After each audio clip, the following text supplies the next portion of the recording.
ಇತ್ತ ಕಾಂಗ್ರೆಸ್ನ ಹಿರಿಯ ಶಾಸಕರಾಗಿರುವಂತಹ ರಾಮಲಿಂಗಾರೆಡ್ಡಿ ವಿರುದ್ಧ ಸಿಡಿದೆದ್ದಿದ್ದಾರೆ ಕಾಂಗ್ರೆಸ್ನ ನಾಯಕರು. ರಾಮಲಿಂಗಾರೆಡ್ಡಿ ವಿರುದ್ಧ ಕವಿತಾ ರೆಡ್ಡಿ ಆಕ್ರೋಶ ವ್ಯಕ್ತಪಡಿಸಿದ್ದಾರೆ.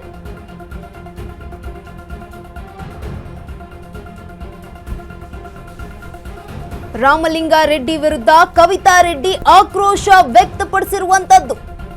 ರಾಮಲಿಂಗಾರೆಡ್ಡಿಗೆ ಕಾಂಗ್ರೆಸ್ ಪಕ್ಷ ಏನ್ ಮಾಡಬೇಕು ಅಂತ ಪ್ರಶ್ನೆಯನ್ನ ಮಾಡಿದ್ದಾರೆ.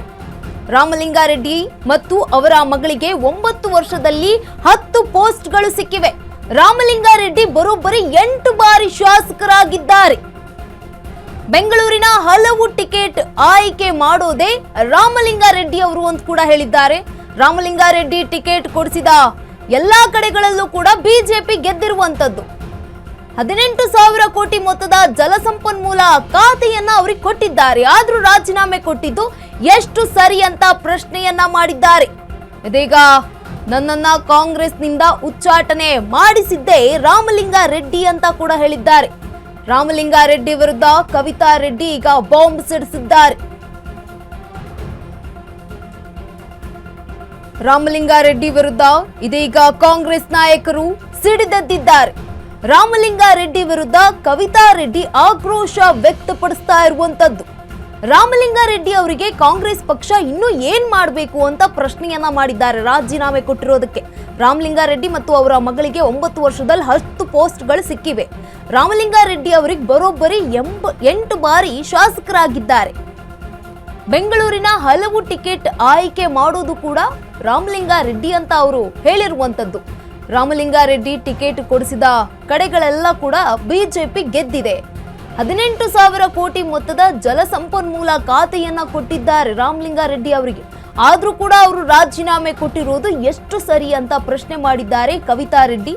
ನನ್ನನ್ನ ಕಾಂಗ್ರೆಸ್ನಿಂದ ಉಚ್ಚಾಟನೆ ಮಾಡಿಸಿದ್ದೇ ಶಾಸಕ ರಾಮಲಿಂಗಾರೆಡ್ಡಿ ಅಂತ ಆರೋಪ ಮಾಡಿದ್ದಾರೆ.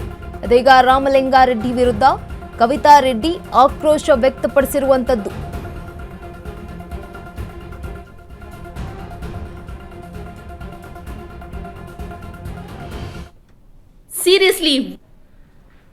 Seriously, what more does Ramlingareddy really want? A man who has been given so many opportunities, including several opportunities to his own daughter. His daughter has got unduly 10 positions in the last 9 years, which could have been given to at least 3 or 4 more women leaders in Karnataka.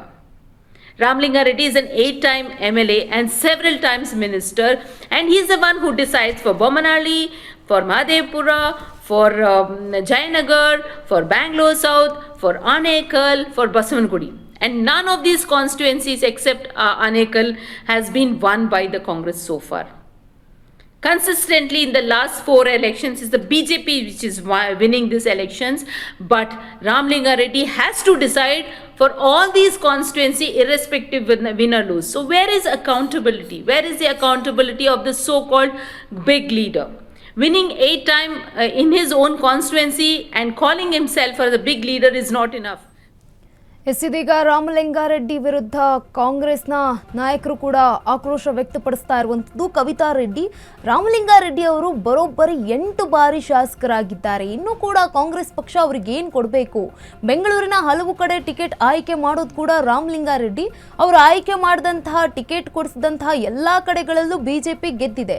ಇನ್ನು ಏನು ಕೊಡಬೇಕು ಅವರಿಗೆ ಅಂತ ಪ್ರಶ್ನೆಯನ್ನ ಮಾಡಿದ್ದಾರೆ. 18,000 ಕೋಟಿ ಮೊತ್ತದ ಜಲಸಂಪನ್ಮೂಲ ಖಾತೆಯನ್ನ ಕೊಟ್ಟಿದ್ದಾರೆ. ಆದ್ರೂ ಕೂಡ ರಾಜೀನಾಮೆ ಕೊಟ್ಟಿರೋದು ಎಷ್ಟು ಸರಿ ಅಂತ ಪ್ರಶ್ನೆಯನ್ನ ಮಾಡಿದ್ದಾರೆ ಕವಿತಾ ರೆಡ್ಡಿ.